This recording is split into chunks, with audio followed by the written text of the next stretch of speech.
All right, thank you everybody and welcome. We are here at the Loved Ones panel discussion for the National Crime Victims' Rights Week 2021. We're back again.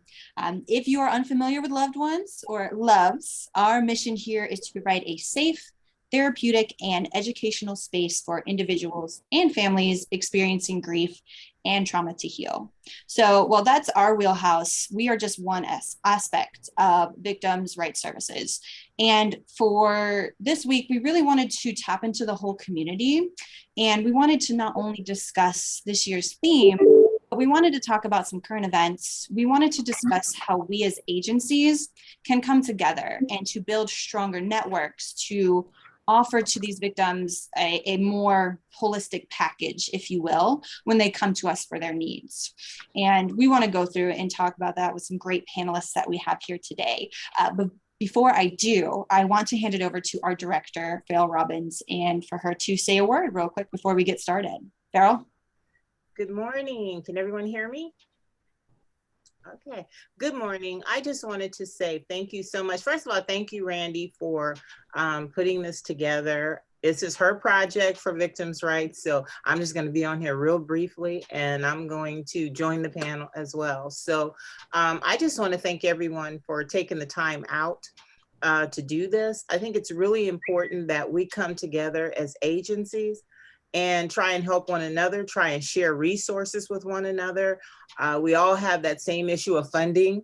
And so I thought it would be a good idea to come together and see how we can support one another and also get ideas from one another, because we definitely had to make some changes during COVID, and we had to run business a little bit differently, but thank God, you know, we were able to do it. And so we want to share some of the things that we've gone through and the changes that we've gone through, but we want to hear what some of the things that you also had to change in your agencies. But most of all, we want to partner. I know a few of you. I know Dr. Powell very well. I know Jackie is my heart. Hi, Jackie. Very well. And so it is a pleasure to meet the rest of you, and hopefully we can have a long, really good partnership for 2021. So thanks again for taking time out. I hope this isn't the last time that we all come together. And I look forward to hearing what Randy has prepared and what the panel has prepared. Okay, thank you so much. Randy, it's yours. Thank you, Farrell. As always, I love it when you join us. So thank you so much for coming here. All right, y'all. It is the 40th anniversary of National Crime Victims' Rights Week. Going strong. I'm new to the field, but I know that some of you have been around here for many of these weeks. And the theme this year is support victims, build trust, and engage communities, which I feel is very fitting, especially for what we've been going through for the past year. So we have had a great response to this, and we've chosen some excellent panelists that I'd like to introduce you all here to today. So first we have Dr. Stephany Powell. She is the Director of Law Enforcement Training and Survivor Services at the National Center on Sexual Exploitation. Let you guys know that we're doing is we also have a law center. And in that law center, we are looking for plaintiffs who have been sexually exploited or trafficked into pornography. So like right now we're suing Pornhub, class action lawsuit against Pornhub. We have a class action lawsuit against Twitter. Reason why we have it against Twitter, because there was a 12, 13-year-old boy, thought he was talking to someone his same age. They encouraged him to send pictures, naked pictures. He did. That thing went viral. He tried to commit suicide. The parents went to Twitter and said, take it off. Twitter didn't do it. Hence now Twitter has a lawsuit. So we're actively looking for either, and they could be adults where it was non-consensual, because that's the other thing, either whether they're adults or young, where, you know, people do that sexting thing, or there might be a video of them having sex and it gets uploaded to Pornhub. It goes viral, but once it goes to Pornhub, those other pornography companies can scrape it off of Pornhub. And so that's how it just goes viral. And trying to get this taken down takes an act of Congress. So that's one of the things that we're actually doing. And if you go on our website also, if you guys are giving a talk, we have a research group and they have done research on all of these things, especially when it talks about the harms of pornography, the demand, and human trafficking, along with talking points. And you could get that stuff right off of our website. It's free. If you can't find something, let me know. So instead of you having to do all that research and looking for talking points, we might already have it. We have Alejandra Thorpe. She is the project attorney at the Los Angeles County Bar Association. For 35 years, the Domestic Violence Project has provided life-saving legal assistance to victims of domestic violence and/or elder abuse.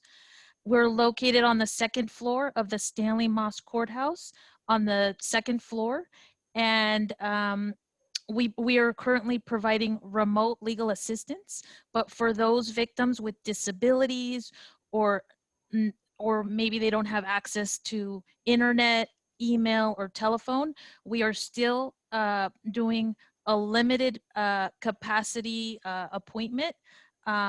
So, you know, we're doing both remote assistance and in-person assistance. Our hotline number is 213-624-3665. And we do help victims on a first come, first serve basis. So just in a nutshell, basically what we do is we help everyone get like their temporary restraining orders. Oh, okay. So, you know, people call us, we help them out, like we'll do the child support, child custody, but if they need legal representation, because we see about 5,000 people a year, Oh, wow. we just refer them to organizations that will then take them, you know, as like legal representation on a limited scope basis. We have Jackie Sotelo. She is the supervising victim representative at the Los Angeles District Attorney's Office in the Bureau of Victim Services. We have Enako Major here, and they are consultant at Crime Survivors for Safety and Justice and the Jireh Shalom Foundation. Crime Survivors for Safety and Justice is an organization that works with victims of crime. And they do things as far as one of the biggest things that we do is making sure that there's laws that protect survivors. And it gets kind of blurry because we welcome all survivors. Yeah. And so all survivors who are working through their healing. The Jireh Shalom Foundation was started by a really, amazing friend of mine's and sister. Her and my husband were business partners for 35 years. Her ex-husband and my husband are fraternity brothers. Well, our family together was impacted by the DC sniper. We train organizations and people to look at restoring from the root. What is the root cause of your thing? So if it's your childhood trauma, and then as an adult you've experienced trauma, your treatment is going to be different. Yeah. And also we do mainly the training for organizations who deal with very tough clients. We help them with assessments I call it from the womb within. And we don't just do safety plans, we do life plans. How do you live the rest of your life plan? And Chris, the Vice President of 3 Heart Connection. Again, we are 3 Heart Connection, THREE, so not the number 3. But pretty much what we do is we assist survivors of domestic violence and intimate partner violence. And also we have a focus on military sexual trauma as well. And so we're pretty much what sparked the flame for us is what happened to Vanessa Guillen. And so we want to be able to bridge the gap between military and civilians, because I'm not sure if you guys know, in situations where somebody can commit a crime in the military and it doesn't always carry over to their civilian life. So they can get out of the military and go about their business. They can assault someone and the military will kick them out and they can go about their business, and it doesn't transfer over to The civilian side, it's not in their record, it's not in their background. So our goal is to be able to bridge that gap. So if you sexually assault somebody in the military, that it carries over with you, you know, in your civilian life, so that you can't go about your business and continue living your life without, you know, any type of repercussion. So that's our main goal. And we have Rosa Nava, Rosie, as an advocate at Women's Transitional Living Center. Here at WTLC, as Randy said, it stands for Women's Transitional Living Center. We are an organization that helps survivors, whether, like I mentioned, it's domestic violence, child abuse, elder abuse, or human trafficking. We're here to help them provide services and resources in order to help them break that cycle of violence. So whether that's if they need shelter, emergency shelter, transitional housing, key housing. We also have our legal advocates. We have our community, which is the one I'm with, which we provide that education portion with the parenting classes, that personal empowerment program, which, may I add, is amazing. If you've ever, you know, have the opportunity to know a class or take a class, it's very awesome to see somebody come in on the very first class and just see them make that first step to when they've completed those 10 courses, just that change they have. You know, they might come in and they're like, oh, and they might be, you know, oh, you know, I'll go back with that person, you know, and at the end of those 10 weeks, they're like, no, I'm done. Like it's amazing to see that transformation where them regain that confidence and get that space to empower themselves again. We also, so we have clinical, which is also our counseling. So those are the ones that we have at WTLC for, and it doesn't matter if they, you know, the event happened today or yesterday or 12 years ago, 20 years ago, or in another country. As long as they identify as a survivor, all our services are free for them. Welcome, ladies. Thank you so much for being here. Thank you so much. We are glad you're here, and let's just get right into it. Let's start. So what are some of the current issues or the emerging issues that we're seeing that are having an adverse effect on our victims?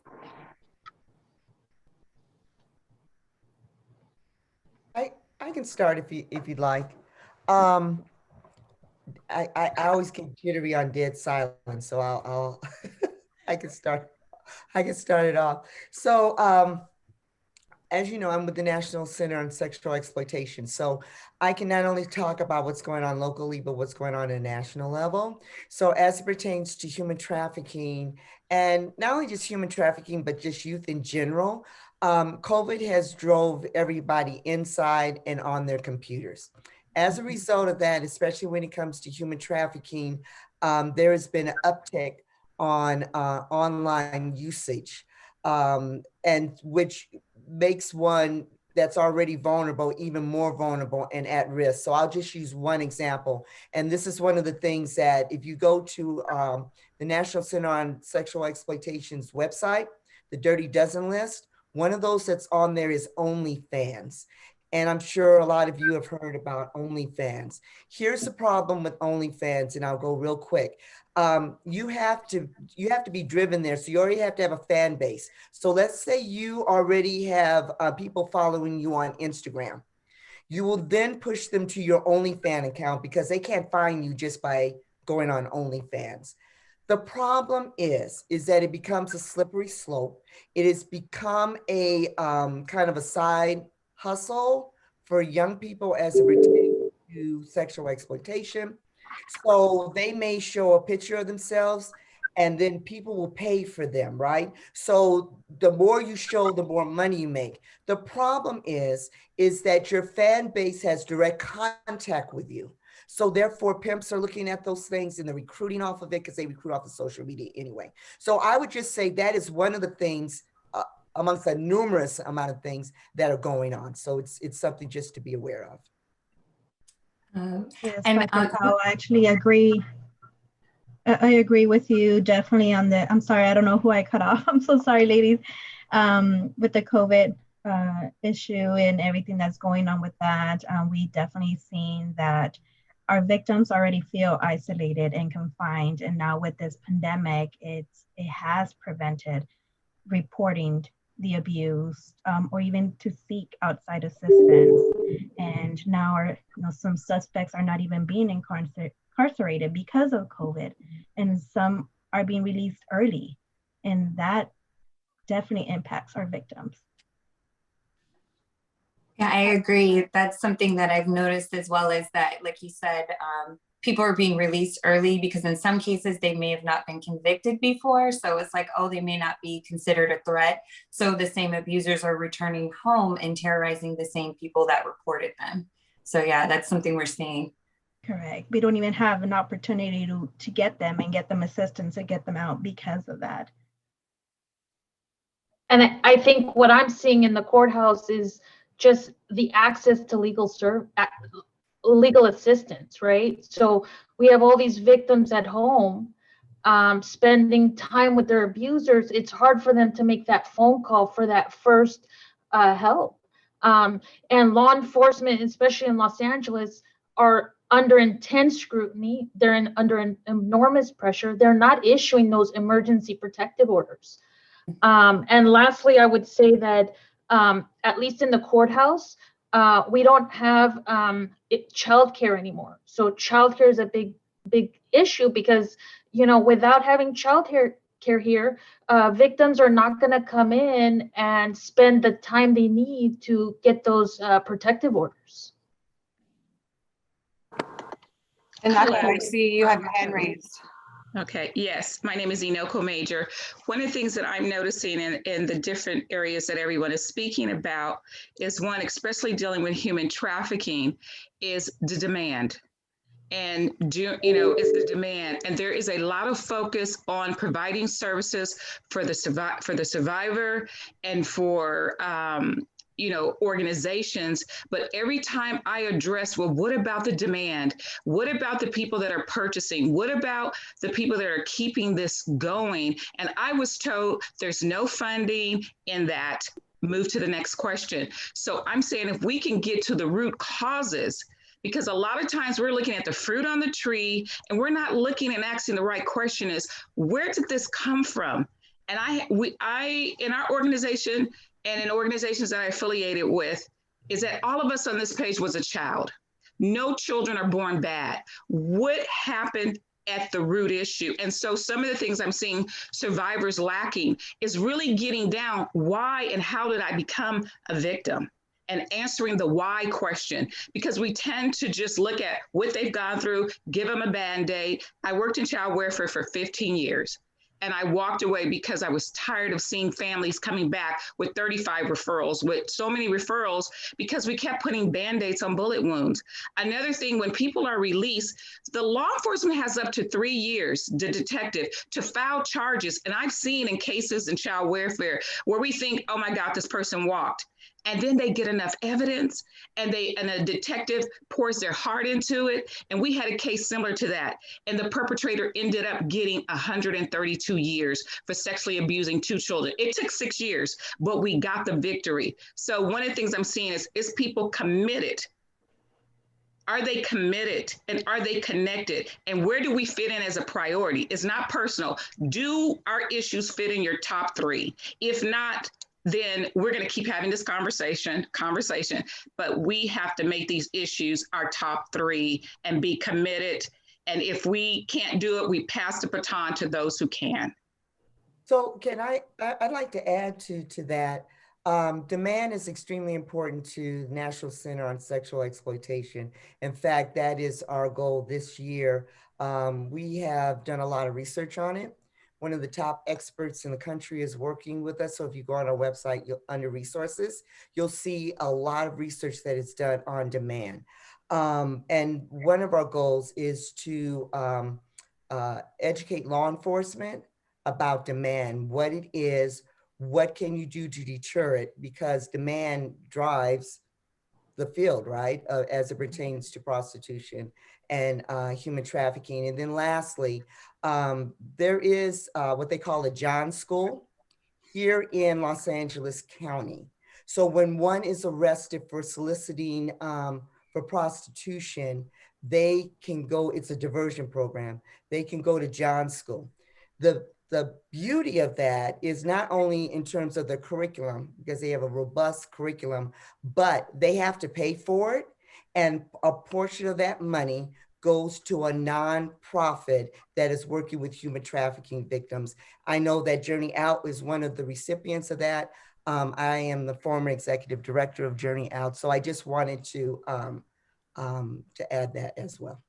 And I can't say, because I was trained by the National Exploitation of Children. That's who gave me my foundation 15 years ago in human trafficking. So yes.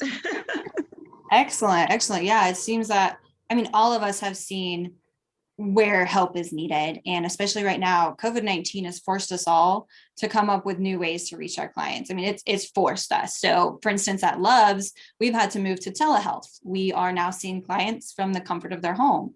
We've had to finally put everything record-wise digital and learn new digital privacy security measures, which has helped push us further towards the future. And so thinking about this, what have you and your organizations done that you've adapted, that you found innovative, and things that you will push forward going forward? So over here at WTLC, first of all, I'd like to add to the first question. I do agree with a lot of them. So over at WTLC, our main focus are survivors of domestic violence, child abuse, elder abuse, and human trafficking. I was lucky enough to not just be an advocate with WTLC, but with our organization, I'm also stationed at the Santa Ana Family Justice Center, which is actually located inside of the Santa Ana Police Department. So it's kind of an awesome thing where I'm connected to basically 3 at the same time.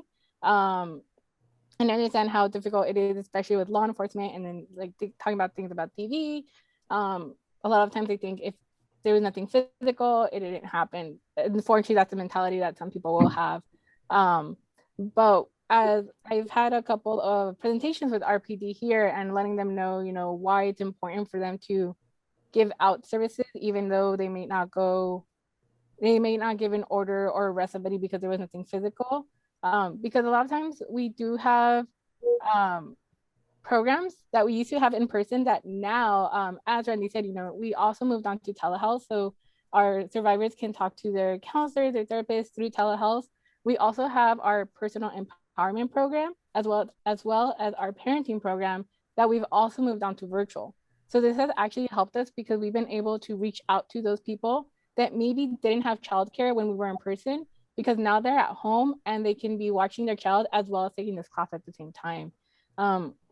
We also have mobile advocacy. So our advocates, especially their legal advocates, can speak to their our survivors.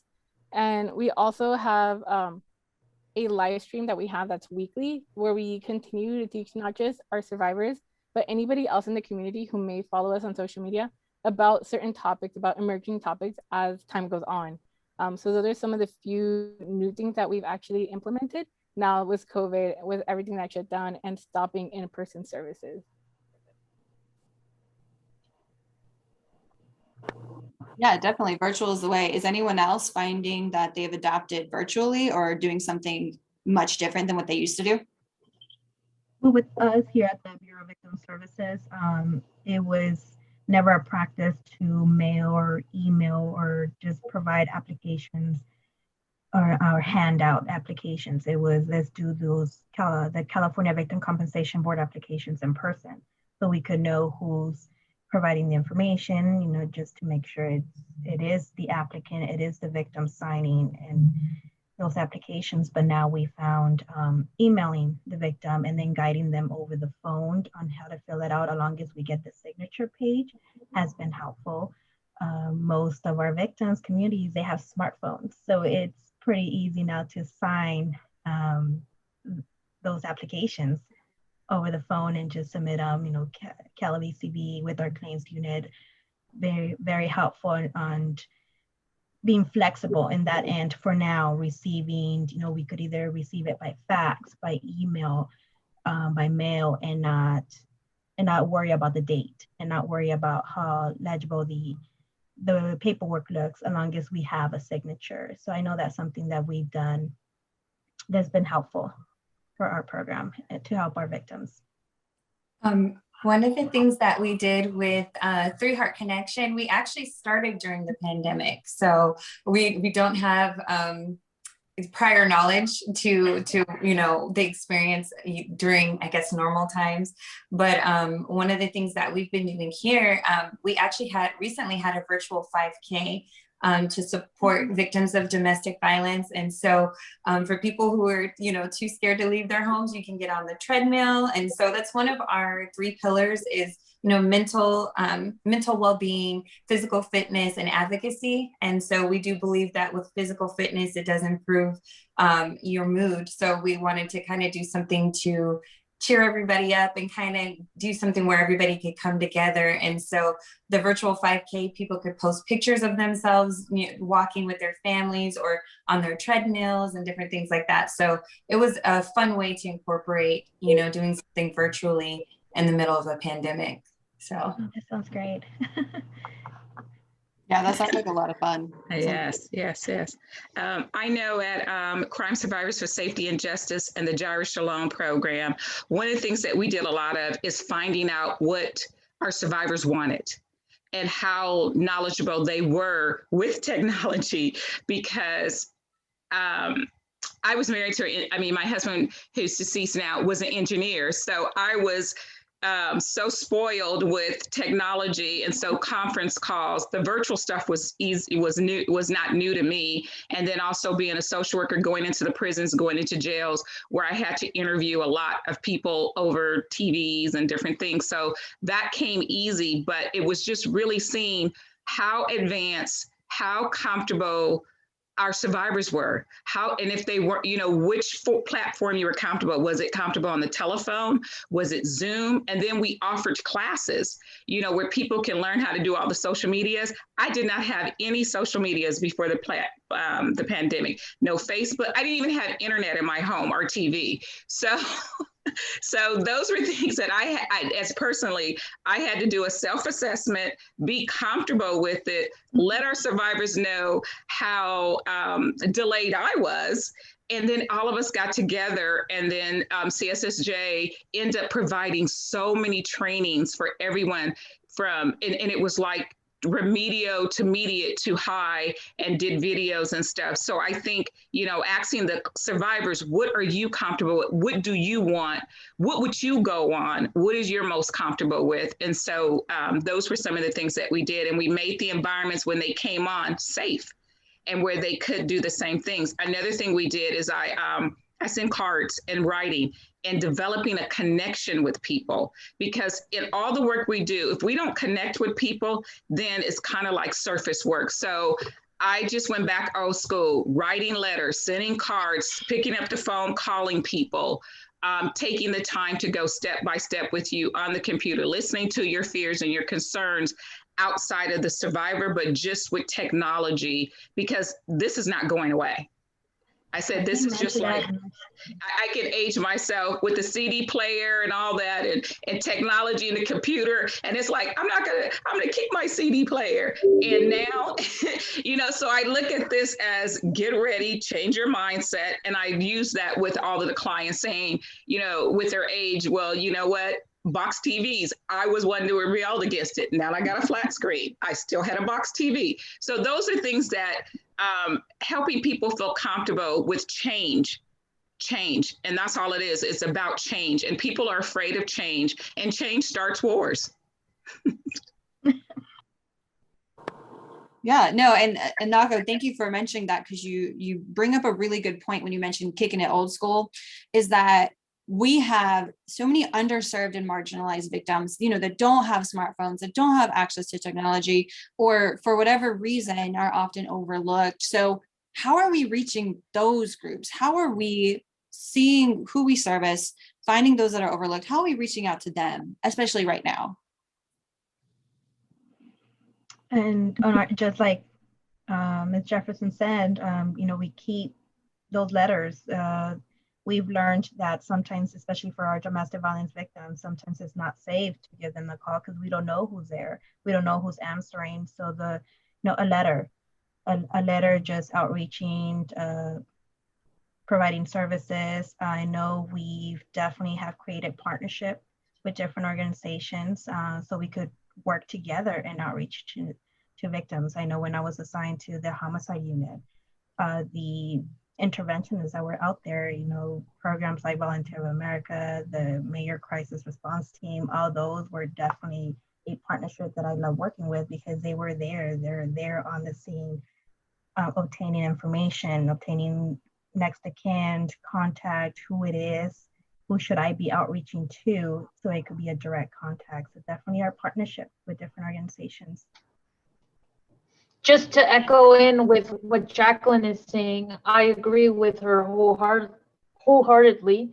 I think it just depends on what the victim tells you. Sometimes over the phone, they might say to me, look, I can't use this number. Can you text my mom? So it's just a matter of listening in on what the victim's needs are, and doing that. I think also like speaking the native tongue, right? Sometimes victims will tell you, well, how can I trust you? And just speaking in their language oftentimes open up that conversation, so they're able to express to you, their real issues. Yes, trust is a big one. Go ahead. I want to add to that just real quick. I know that East LA Women's Center, as well as Journey Out, never stopped going out in the field. They were going out on the tracks, giving out information, not only on COVID. Journey Out was giving them disposable thermometers, information on COVID, hand sanitizers. So it goes back to sometimes you got to go out, and I know COVID, is and was scary, especially at the beginning when nobody knew anything.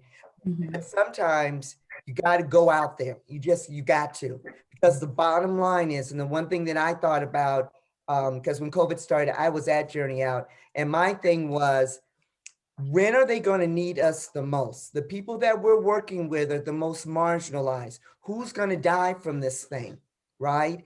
And so if you're working for that population, the time that they needed you most is right now. So, you got to, sometimes you got to put aside your fear, because if you're really working for the victim, you got to go work for the victim. Oh, I totally agree, Ms. Powell.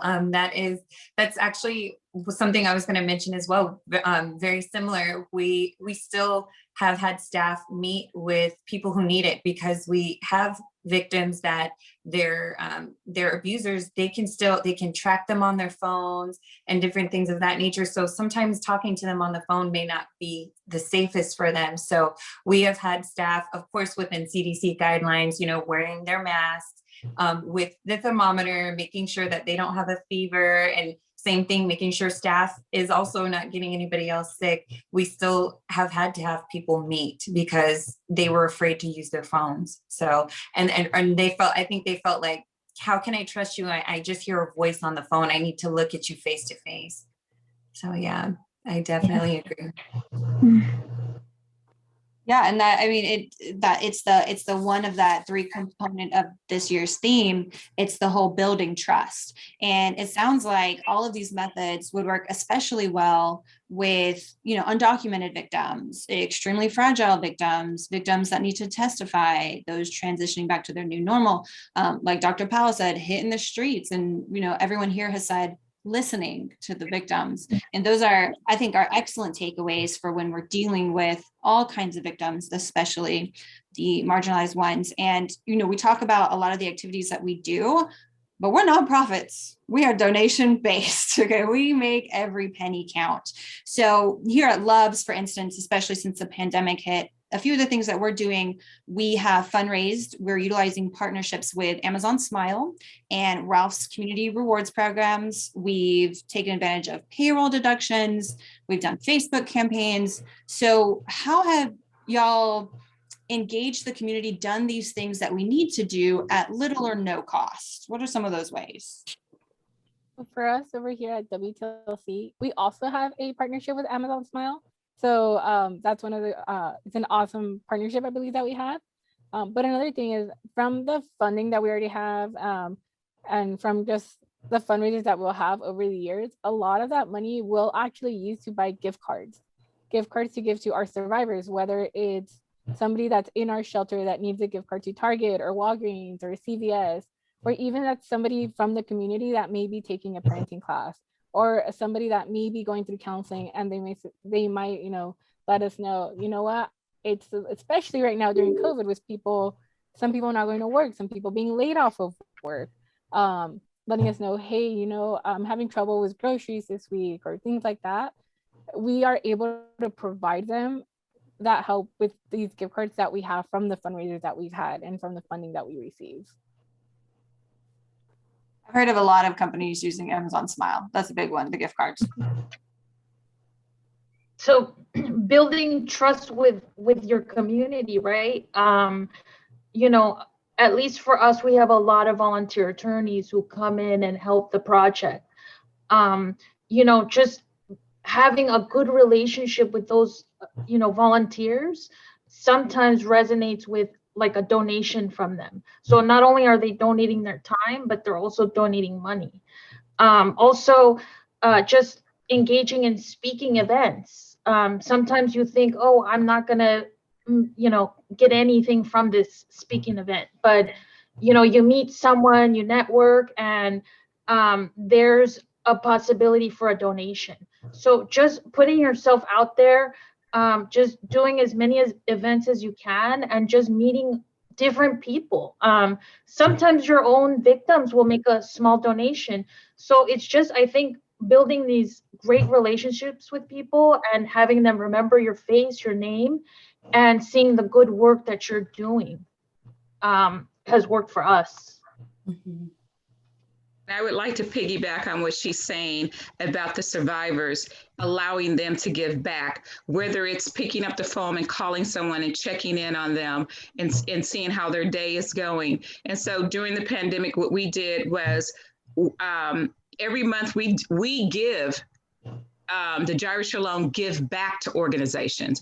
And it could be as simple and little as a domestic violence organization, and we may donate 5 journals for the victims, or someone who's experienced some type of trauma, a pair, just collecting socks, water, tissue, basic things.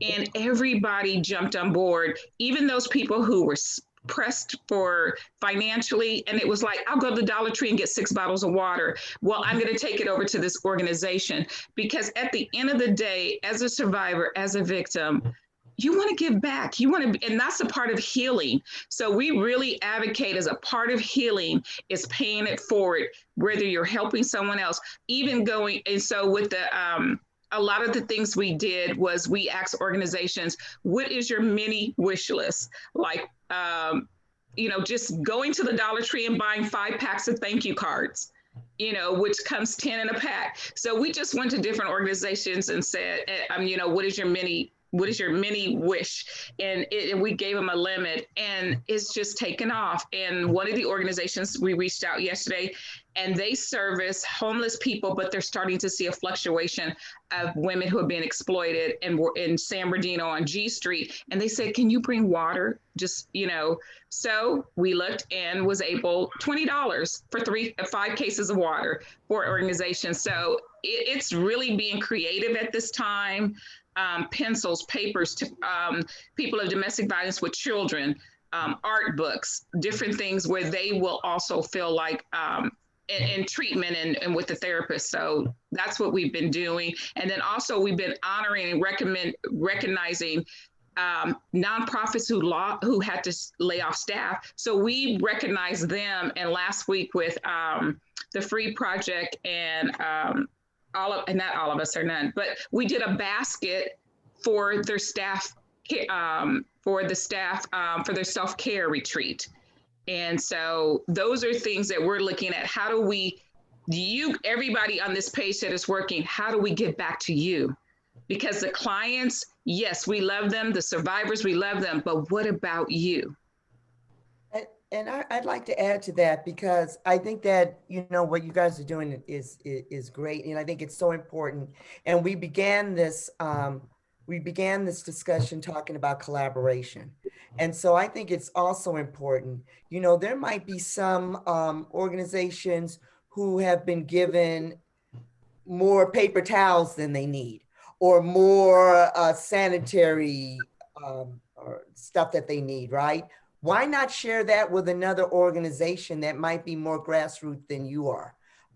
So sharing, I think is really important. And also, and I had not seen this before, but it seems to have worked. I was keynote in Florida, and it was two separate organizations that went in on this fundraiser. Now, I know it probably cost them a grip, but in 3 days, they made $3.2 million, right? And so that's one thing we don't think about sometimes as organizations, is going in with another organization and giving a fundraiser, because one organization might have more, what I want to say, fund based, or, you know, people that donators, and or they might have a different skill set than yours, or they're able to fill in the gap of your knowledge as pertains to fundraising. So I think that is really important. What Nkosi did last year is they had a virtual conference. That virtual conference, they had 10,000 people attend that. And that became a very good money raiser for them. And I think people now have gotten used to that concept of virtual, you know, conferences. There again, you know, there's enough people that have expertise that would be willing to be able to give workshops for you. So I think collaboration is also the key, because you really do, it takes a village, because your particular client, you know, maybe one organization can't give her all that she needs. So then you might want to refer her to somebody else. So if it really takes a village, then you want to make sure that you could do everything you can to make sure that another organization doesn't close because of money. Definitely. And Chris, you want to speak to that point as well. I see your hands raised. Oh, yes, ma'am. I did want to add to that as well. One thing I did want to let you guys know, I'm a veteran, and 3 of our board members are also veterans. And one thing that a lot of people don't know is that, like, from my experience as an airman in the Air Force, is that they need volunteer hours. That's something that they look at, like with their EPR, which is basically like their annual. And so we've been working a lot with our local base to let them know, hey, we need volunteers. We know that you got some airmen that want to make those bullets, you know, on their annual reviews. So one thing, we did have somebody come out in December. We had some airmen help us with our holiday donation drive. And this ties also to Instagram and social media. We had a lot of people donate to that holiday donation drive. And you know, and we had like a drive-through where people came through and they brought in their donations and they left, you know. But I think social media and the military community, they want to help. They're survivors that are in the military community, not just for bullets or EPR points. They want to genuinely help. And for the most part, most of them have good backgrounds. They have, you know, top secret clearances. So you know that these are people who have something to lose, so that if you do have them around victims, you know, for the most part, of course, nobody's perfect, but, you know, they're eager to help. So that's something to think about too with local Air Force bases or the military community. They want to help. So that might be helpful. Definitely. You see me, if you see me over here writing, it's because you guys have such good ideas. You're gonna make my hand cramp. I'm writing down everything you guys have. And this is what I wanted to get. I don't even need to ask y'all questions. We are flowing right along, because I would love to discuss this community, the sense of engaging with one another. And Farrell, I see that your hand is raised. Did you want to say something add to on that? What was said previously. I think it's really a good idea. I love the idea with the using the military to get involved. It's a really good idea, because we all can't do all the work, but what happens when we involve other people, they go out and spread the word about what we're doing, but also they get an understanding of the populations that we're working with. And those are the people that could be talking to a friend and hear that, oh, you know, my friend had his daughter got involved in this and got involved. Hey, I know a source, you know, for you. And that's what's really important. That's the one thing that I'm hoping this isn't the last meeting with you all, because I've truly, truly enjoyed what I've heard. And I think that we can do some great work collaborating together. You know, we're stronger together than we are apart. And so I'm hoping that we can continue this dialogue because it's really, it's so much to be done out here. The mental health aspect of it, you know, I'm really trying to, and that's our side. So that may be something that we can help with some of the different populations that you're dealing with. So I just look forward to working with you guys. I think it's been really, really great, the information that we're getting. So, and Stephany, definitely with the fundraising, I think that's also a great idea. Jackie, you know, the county has really streamlined how victims can get their apps, which is great. Also, the city has an app that can be used to, you know, put their claims in and stuff. And so we're all finding easier ways for them to, for the clients to access services. And I think that's a really good mark that we've made, because I've been in this for 30 years. And so, you know, for you that don't know me, I've been in this for 30 years. I've also worked with the police department. I was a volunteer reserve specialist for LAPD for 24 years. And so I've been out there, you know, on the scene when it initially happened. And so I know the whole process. And so I'm excited because I know I'm on the retirement train. So I'm excited to try and really make sure that I do as much as I can, you know, for the years that I have left doing this, that we can come together. So I think you guys have some great ideas. Let's just keep up the good work. Yeah, and actually that falls with one of the questions that was actually, you know, how do we better service our community? And I think the way we could guide our victims to the providers is working with the providers, working directly with nonprofits and all of you guys and every agency together, because we all have one goal, and that's to help the victim become a survivor. And even now, if victims, it's easier for them to submit it online, we could still work with those victims. We could definitely, especially if they want our assistance directly because of law enforcement or just making it difficult to get certain documents, they could do a change or representation for us, the county, or even the city advocates to represent the claim now, and we could guide them through that. That's no problem. It just takes one document and just 1 minute of our time to explain that and help them with that and guide them, and for us to do the legwork. That's what we're here for. You know, make sure that those applications, the paperwork, everything is being submitted correctly so they could get the assistance. In our end, we always struggle to get donations, you know, for our holiday give and drive, to try to have some funding separate from CalVCB to assist our victims. We do have a one-time assistance, that we call it, our emergency allocation, but it's case by case. I wish we could give it to every victim that comes to our office, but it is case by case because it is funded.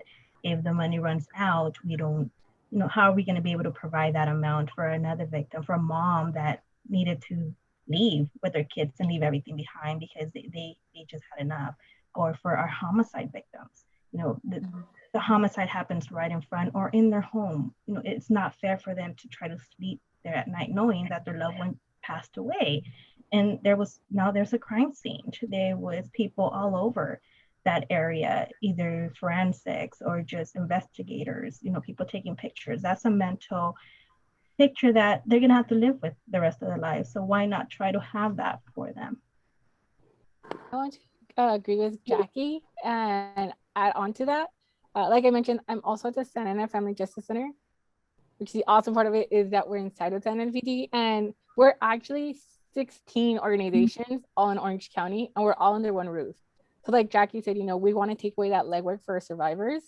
And the awesome part about being inside the PD is, like I mentioned before, I've actually given presentations to our police officers and letting them know, hey, when you go out and you see a survivor, there was a victim, whatever it may have been, even if they don't fall under our umbrella of domestic violence, child abuse, elder abuse, human trafficking, or sexual assault, we'll still connect them to a service they might need, even though it's not one of our partners. And yes, like you mentioned, working together, we have, I know the DA's office is connected to us, OC social services, child support services. So sometimes we have people that just walk into just a PD. They don't even know that we're here. They walk in and they're like, oh, I want a restraining order, or I need information.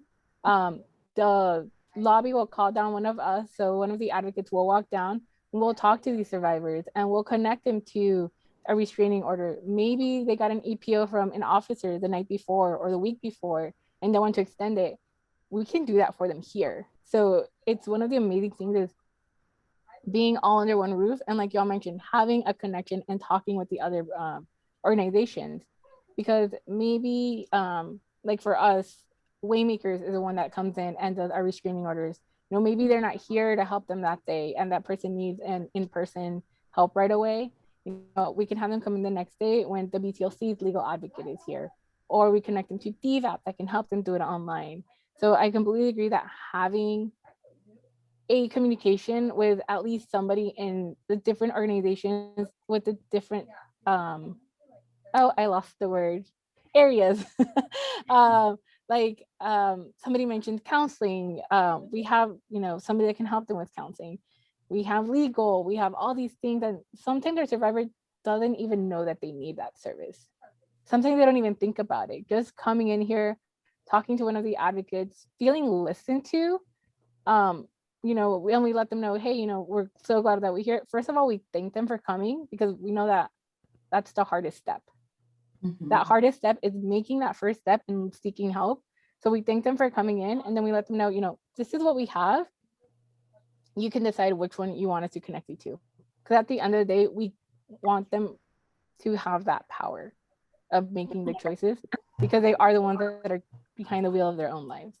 But yes, having a connection with, different organizations, whether it's in county or out county, because you all are, sounds like an LA county. So it's having just that inner, separate counties, because sometimes we might have somebody that's in Riverside County, or we'll have somebody who's in LA County. So we know who to call and connect them to so they can get them.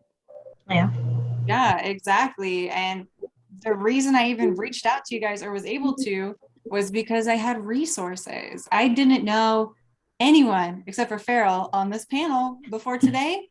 I got 6 new friends in victim services that I can call on. And the biggest reason is because I have a resource list. Who else keeps a resource list for connecting with the communities? Okay, so it's all here, and we share. Are we willing to share it with one another? Yeah.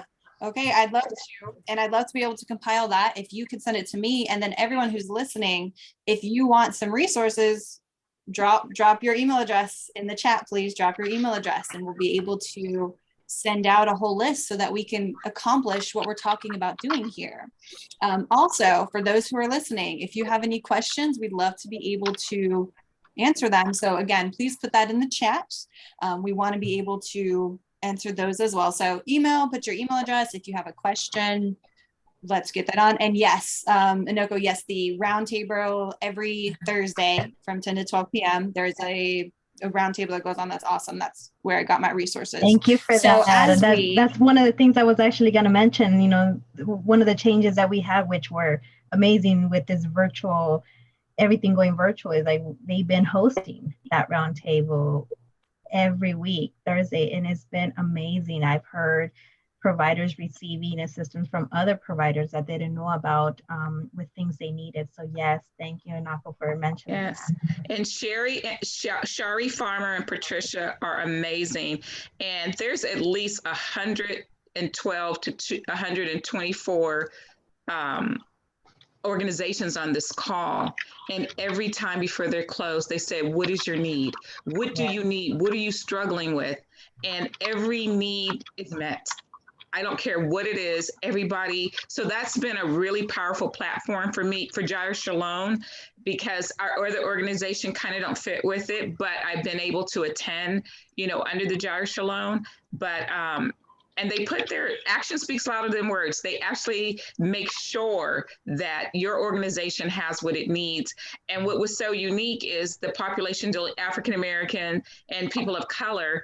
And so we never thought about this is like, people who are in domestic violence shelters, hair supplies, braiding, weaves, wigs, and someone donated all these hair supplies for African American women. And I always say, if you look good, you feel good, you might act good. So that was an amazing, we're learning in some organizations, they come in and they're getting educated. They didn't know why did African American clients kept asking for Vaseline and lotion. So this platform really educates you on the cultural differences, on people, their behaviors, their attitudes. And so now service providers are, who normally would not have certain supplies when survivors come in, they're starting to have those supplies. Yeah, that's that roundtable. I am actually new to this role. I'm new to victim services. I came from the corporate world, where I didn't have any types of these discussions. I just got here a few months ago, and that roundtable has been excellent for me to connect, learn more with you guys. As we wait, if anyone has questions, again, post in the chat. LOVS mental service, that's our mental health. That's what our services are about. So in the roles that we do, I don't know if any of y'all are like me, but we tend to forget about our own mental health as we help other people. If you're a caregiver, if you're a victim yourself, mental health can often be overlooked. So I want to ask you guys, what are some of the ways you take care of yourself and any tips you can give to those listening? Because I feel like that is extremely important. For instance, every Friday night, I try to cook a meal. I can't cook, okay? I want y'all to know this. I try to cook a meal and I try to teach myself, and I get to sit with myself and enjoy something good and delicious, and it helps me unwind every Friday night. Y'all probably don't want to eat it. I half the times I want to eat it, but it's something I do for myself, and it really brings up emotionally, mentally, it kind of helps me reset. So what are some of the things that y'all do and can share with us? We have a rule at Three Heart Connection. The president is very ambitious, and sometimes we have to tell her like, hey,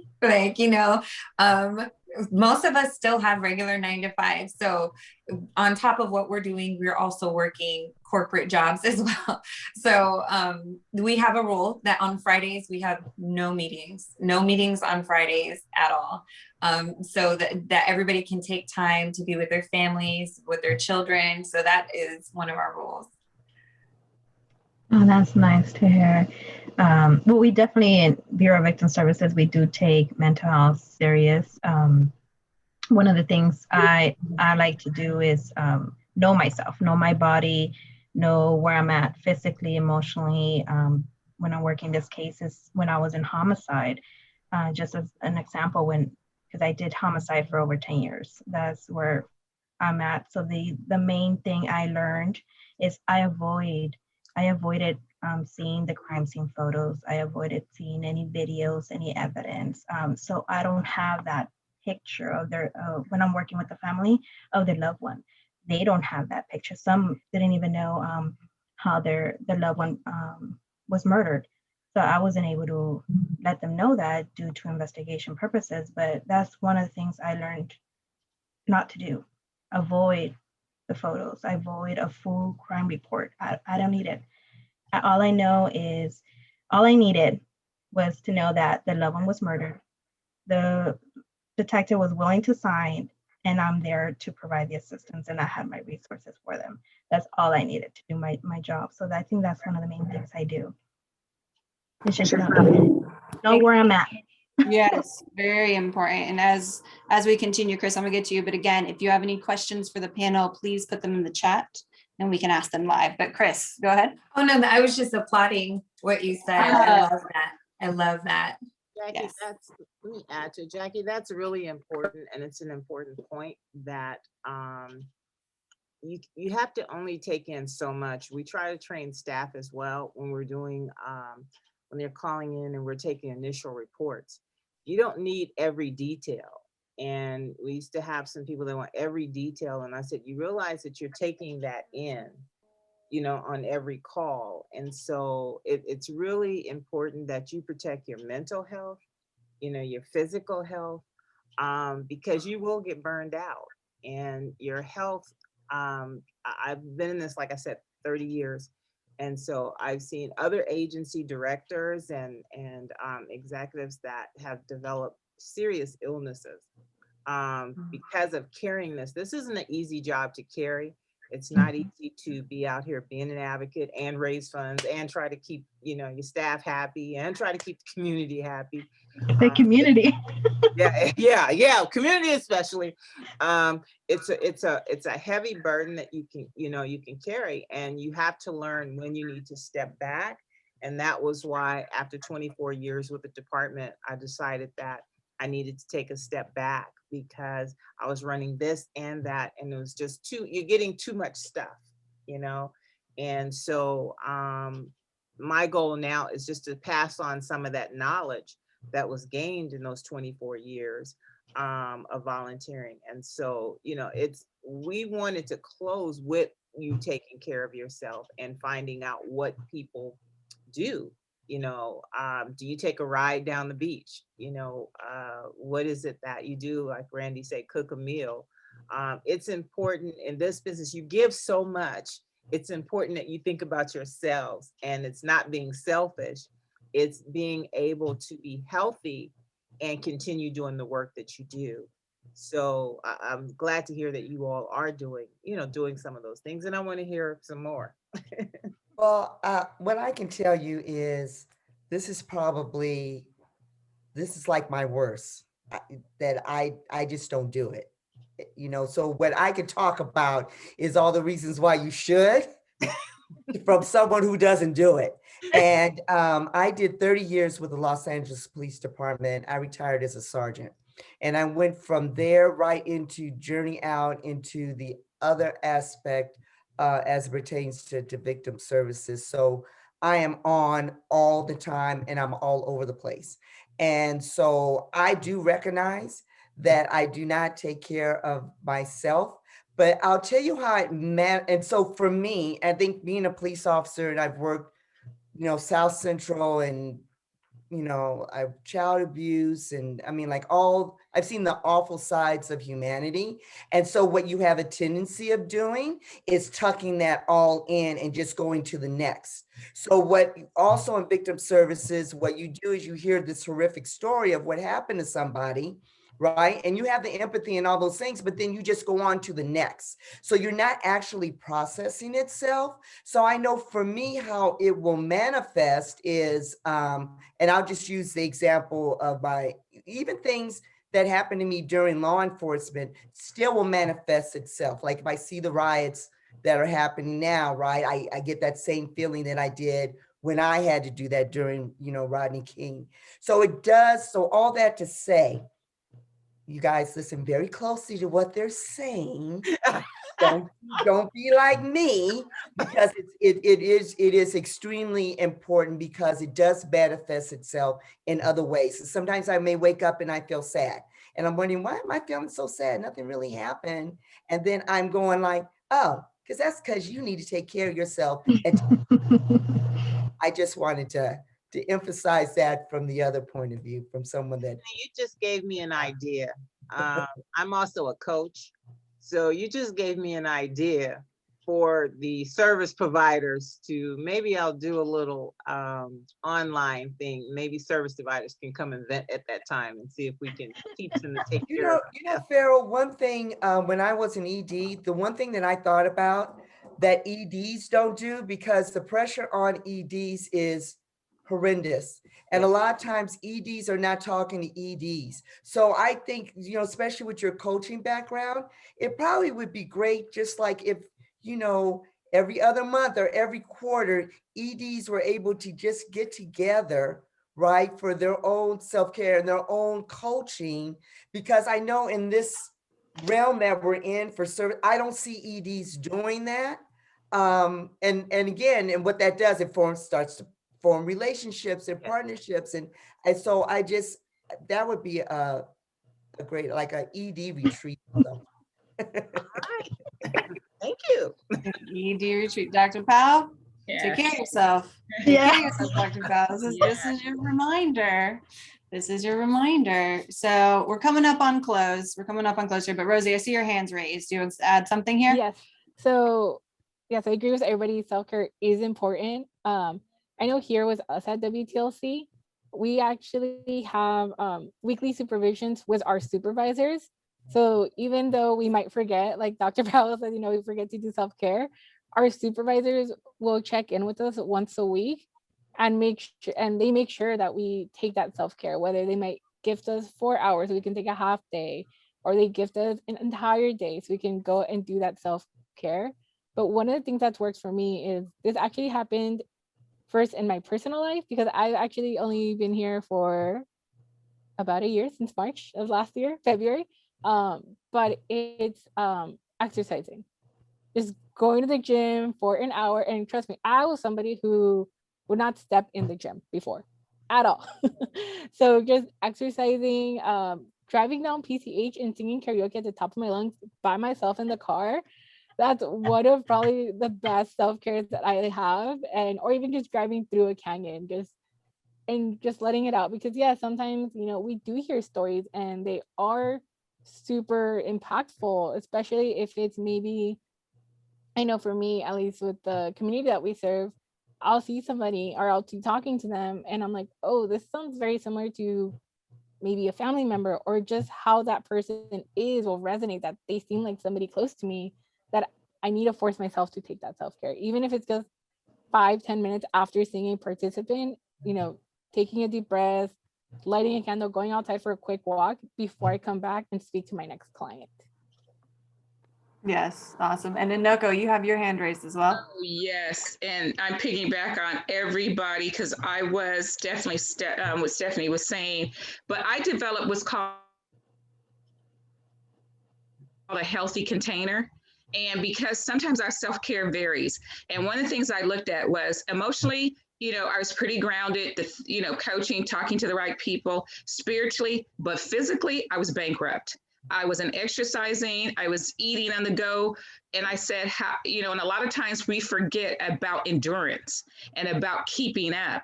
And so that was one of the things I had to put in my healthy container, is the physical component, making sure I'm keeping doctor's appointments, going to the dentist, all of those tune-up things. So and then one of the things that a survivor taught me is taking time to be still. Be okay with not doing anything, clearing your mind and being still. I was like a kid with ADHD and and it was so hard. And I was like, okay, I'm going to try that. That sounds cute. And I sat there and cried because I couldn't sit still. I couldn't turn my mind off. I had to keep thinking about everything. So I had to learn to live in the present, understand what they talk about just for today. And it's been 2 months and it's been amazing. I know how to turn off the noise and sitting still. So I went from 2 minutes to 3, and I had bought a timer, so I have a timer and I'm up to 30 minutes and I don't do anything. I just sit still, and it's been helpful. Physically, mentally, spiritually, it covers everything. And matter of fact, it was one of our male survivors. Everybody was going over this platform. Everybody gave good things. And he said, I just be still. And we were all like, be still. And that was his self-care, because he would go in and out of the prisons helping people. And he just wanted to shut the noise and everything. And he said, I just be still. So that's my new, is learning to be still and being okay with being still. That's a big one. Meditation is something that I've learned. So we don't have any questions in the chat, and we are about at our time here. I want to say thank you so much for our panelists and for everybody who joined. Please put your email in the chat. You will get a resource list, as well as the contact information for our panelists here, and my contact for reaching out as well. Before we say goodbye, I know we have busy days. I want to circle back to the theme of this year's National Crime Victims' Rights Week. So support victims, build trust, engage communities. Here at LOVS, we are about healing. Healing is our core. It is everything that we do. And I know that it is a major part of everything that y'all do as well. So if we can take that healing mentality and make it at the center of everything we do, we are going to reach and touch so many lives, and it's for the victims. Question for everyone. I just want to know what your takeaway from today is. That's important to me. So what was your greatest takeaway from today? This sit still. This sit still. Because you have to be okay so that we can support our victims. If we're not okay, then we can't do our job to the best of our ability. Absolutely. Aside from the fact that I can't sit still, but you're right. Over the weekend, I was fighting with my sinuses and I was laying down and I couldn't make myself lay down. I couldn't do it. So yeah, a lot of work needs to be done. Anyway, but my takeaway, my takeaway is I did not know that about the military. Crystal, where are you located? We are actually in Kern County. So okay. Like near Lancaster, Roseman. So we serve 2 counties, LA County and Kern County. The reason why I asked you that, the military, that was a great takeaway. And I don't think everybody really realized that. So although I work for a national organization, my daughter works for Valley Oasis. Yes. And live in the Antelope Valley. Okay. So yeah, we've been partnering with them a lot. I'm gonna pass that information on to her as well. And see, that's good stuff to know. So, that was great. That was great information. And I really like how at the end you did add in that self-care piece. Everybody, wave goodbye. Thank you so much for joining.